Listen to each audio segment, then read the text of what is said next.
ಎಲ್ಲರಿಗೂ ನಮಸ್ಕಾರ. ಇಂದು ನಾವು ಕರ್ಣಪೂರಣದ ಬಗ್ಗೆ ತಿಳಿದುಕೊಳ್ಳೋಣ. ಕರ್ಣಪೂರಣ ಅಂದ್ರೇನಪ್ಪ ಅಂದರೆ ಕಿವಿಗಳಿಗೆ ಸ್ನೇಹವನ್ನು ತುಂಬುವಂತಹ ಚಿಕಿತ್ಸೆನ ನಾವು ಕರ್ಣಪೂರಣ ಅಂತ ಕರಿತೀವಿ.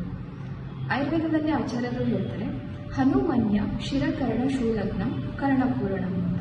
ಅಂದರೆ ದವಡೆ, ಕುತ್ತಿಗೆ, ತಲೆನೋವು ಹಾಗೂ ಕಿವಿಗಳಲ್ಲಿ ನೋವು ಇರುವ ರೋಗಗಳಲ್ಲಿ ಕರ್ಣಪೂರಣ ಚಿಕಿತ್ಸೆಯನ್ನು ನಾವು ಮಾಡಿಕೊಳ್ಬೋದು ಅಂತ. ಹಾಗೆ ನಾವು ಹಿಂದಿನ ಕಾಲದಲ್ಲಿ ನೋಡ್ತಾ ಇದ್ವಿ, ಸ್ನಾನ ಮಾಡುವ ಮುಂಚೆ ತಲೆಗೆ ಅಭ್ಯಂಗ ಆದ ತಕ್ಷಣ ಕಿವಿಗೆ ಅಭ್ಯಂಗ ಮಾಡಿ ಎಣ್ಣೆ ಹಾಕುವಂಥ ಪದ್ಧತಿ ರೂಢಿಯಲ್ಲಿತ್ತು. ಯಾಕಪ್ಪ ಹಾಕ್ತಾ ಇದ್ರು ಅಂತಂದರೆ ಕಿವಿಗಳಲ್ಲಿ ಬೇಗನೆ ವಾತದೋಷದ ರೋಗಗಳು ಕಾಣಿಸ್ಕೊಳ್ತವೆ.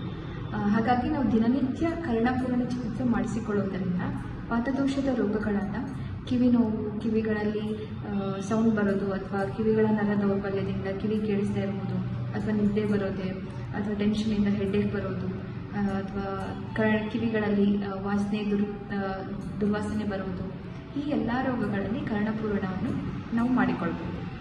ಹಾಗಾದರೆ ಇದನ್ನು ಎಷ್ಟು ನಿಮಿಷಗಳ ಕಾಲ ಮಾಡಿಕೊಳ್ಬೇಕು ಅಂದರೆ, ಕಿವಿಗಳ ನೋವುಗಳಲ್ಲಿ 2 ಅಥವಾ 3 ನಿಮಿಷಗಳ ಕಾಲ ಸೂರ್ಯಾಸ್ತ ಅಂದರೆ ಸಂಜೆ ವೇಳೆ ನಾವು ಕರ್ಣಪೂರಣವನ್ನು ಮಾಡಿಕೊಳ್ಬೇಕು.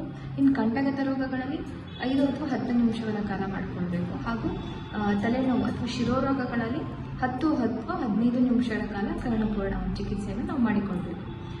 ಇನ್ನು ಯಾರೆಲ್ಲ ಮಾಡಿಕೊಳ್ಳಲು ಇದನ್ನು ಯೋಗ್ಯವಲ್ಲ ಅಂತಂದರೆ, ಯಾರಲ್ಲಿ ಕಿವಿಗಳಲ್ಲಿ ಪದರು ಅಂದರೆ ಟಿಂಪ್ಯಾನಿಕ್ ಮೆಂಬ್ರೇನ್ ರಪ್ಚರ್ ಆಗಿರುತ್ತೋ ಅಂಥವರು ಮಾಡಿಕೊಳ್ಳಲು ಯೋಗ್ಯವಲ್ಲ.